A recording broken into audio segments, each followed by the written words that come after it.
Persian king rode into Rome with 3,000 horsemen behind him.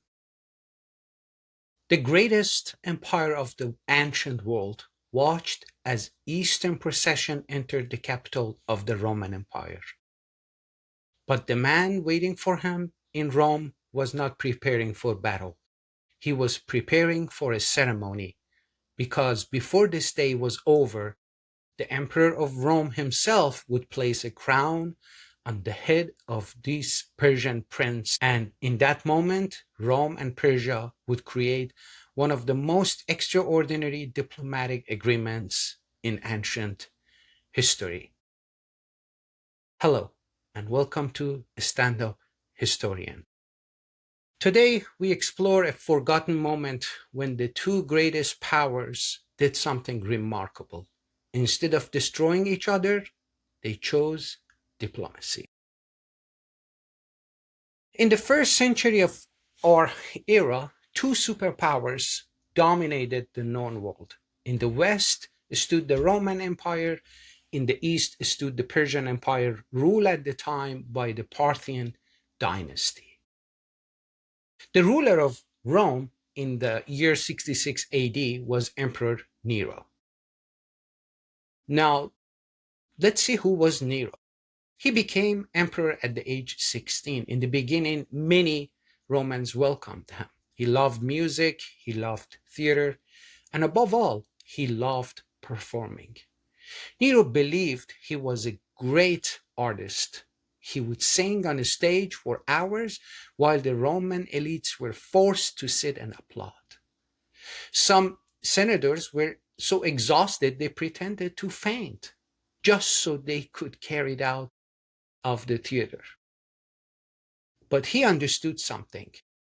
Power in Rome was not only about war, it was also about spectacle.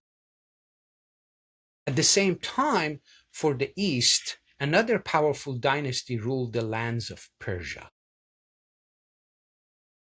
Vologases I, or in Farsi, Balash I, was the Persian king of Parthian dynasty. His brother was Tiridates. Tiridates was not only a prince of the Parthian royal family, he was also placed on the throne of Armenia. Armenia was one of the most strategically important regions in the ancient world. It sat directly between Rome and Persia. Whoever controlled Armenia controls the gateway between the two empires. And for decades, there was war over Armenia. Rome did not accept the Parthian move easily. Roman armies marched eastward. The Roman general Corbilio led several campaigns into Armenia. At first, the Romans won victories, but the Parthians were not easily defeated, pushed them back. Both sides soon realized something dangerous. A full war between Rome and Persia could consume the entire region. And so they did something unusual. The two empires negotiated. The diplomatic solution, the agreement they reached, in fact, was brilliant.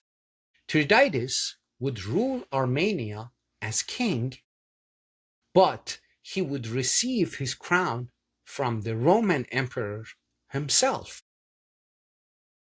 Rome could claim Armenia was under Roman authority.